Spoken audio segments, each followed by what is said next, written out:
মানে module wise যা পড়াশোনা করা থাকে সেগুলো তিনি করাবেই, কিন্তু আপনার কাজ কি হবে বুঝতে পারতেছেন?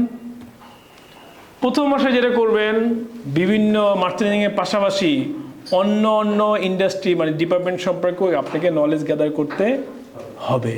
সো আপনি অ্যাটলিস্ট জানার চেষ্টা করেন হোয়াট ইজ মার্চেন্ডাইজিংয়ে কী কী কাজ হয়, মার্কেটিং অ্যান্ড বিজনেস ডেভেলপমেন্ট করতে গেলে কী কী নলেজ লাগে, ওরা কীভাবে কী কাজ করে, প্রোডাকশনে কী কী ধরনের কাজ হয়, প্ল্যানিংয়ে কীভাবে কাজ করে, technical, swing, pattern, cat, QA, supply chain management, এগুলো সম্পর্কে কিছু বেসিক নলেজ গ্যাদার করার চেষ্টা করেন।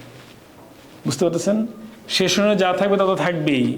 আপনি প্রথম মাসে এইসব টপিককে প্ল্যান করেন যে আজকে আমি সম্পর্কে জানবো, আজকে আমি প্রোডাকশনের বিষয়গুলো সম্পর্কে জানবো, আজকে আমি কোয়ালিটির বিষয়গুলো সম্পর্কে জানবো। সেটার জন্য আপনার আশেপাশে ফ্রেন্ডের কাছে ফোন দিতে পারেন, ওই যে আমাদের কোয়ালিটি ম্যানেজার আছে ওনাকে ফোন দিতে পারেন, উনি R&Dতে আছে R&D বিষয়ে ওনার কাছ থেকে জানতে পারেন, আরেকজন মার্কেটিংয়ে থাকবে তার কাছে মার্কেটিং জানতে পারেন। দেখবেন আপনার এই ক্লাসরুমের ভিতরেই অনেক কিছু আছে।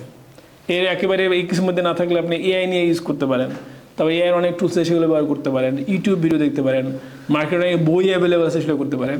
বাট আপনাকে আগামী 6 মাস এগুলোর মধ্যে এঙ্গেজ থাকতে হবে, তাহলেই হবে this 6 months your positive turning point. বুঝতে পারতেছি? ক্লিয়ার? এই 1 মাস এগুলা। আর আমি যে বলছি এর বাইরে কিছু করা যাবে বিষয় কিন্তু তা না, এটা জাস্ট আমি একটা গাইডলাইন দিচ্ছি আপনাদেরকে যে এইভাবে আপনাকে আপনার প্ল্যান করতে হবে। কারণ আমরা আসলে একটা প্ল্যান করতে যে হয় সেটাও জানি না, আর করতে চাইলেও কীভাবে যে করবো সেটা আসলে আমরা বুঝি না। কারণ হলো আমাদের যে ট্রেডিশনাল যে এডুকেশন সেখানে আসলে এগুলো শেখানো হয় না। বুঝতে পারতেছেন? সো আমি যেহেতু বুঝতেছি যে এইসব জায়গাতে আমাদের একটা ঘাটতি আছে, সো এইসব পয়েন্টে আমাদের কাজ করতে হবে। ক্লিয়ার? দেন ডিফাইন অবজেক্টিভস। যে কোনো একটা গোল অ্যাচিভ করতে হলে কী করতে হয়? অবজেক্টিভস অ্যাকুয়ার করতে হয়, তার আগে ডিফাইন করতে হবে। অবজেক্টিভস কি? মনে করেন একটা গোল, আপনি ভালো একটা মার্চেন্ট হতে চান আগামী 3 বছরের মধ্যে, এটা আপনার কি গোল। অ্যান্ড এটা হওয়ার জন্য কি কি বিষয় আপনাকে ওভারকাম করা লাগবে, কী কী বিষয়গুলো আপনাকে জানতে হবে, সেগুলো অবজেক্টিভ। বুঝতে পারতেছেন?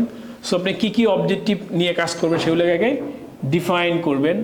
তারপর সেই অবজেক্টিভগুলোকে মনে করেন যে লার্ন কস্টিং, ফেব্রিক সোর্সিং কীভাবে করবেন, কমিউনিকেট উইথ বায়ারকে কীভাবে কমিউনিকেট করতে হয়, বায়ার সাথে কীভাবে মেল দিতে হয় সেগুলো শিখবেন। ERP সফটওয়্যার সম্পর্কে জানবেন, প্রেজেন্টেশন স্কিল সম্পর্কে জানবেন। ঠিক আছে?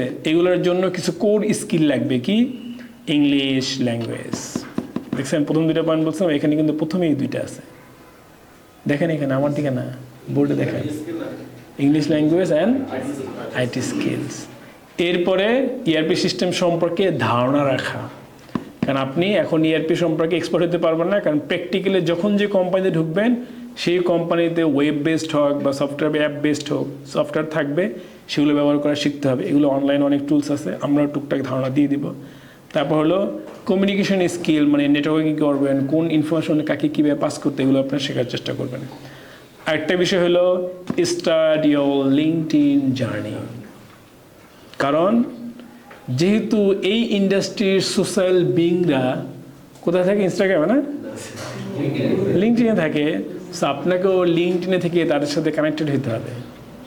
আজকে কি শিখলেন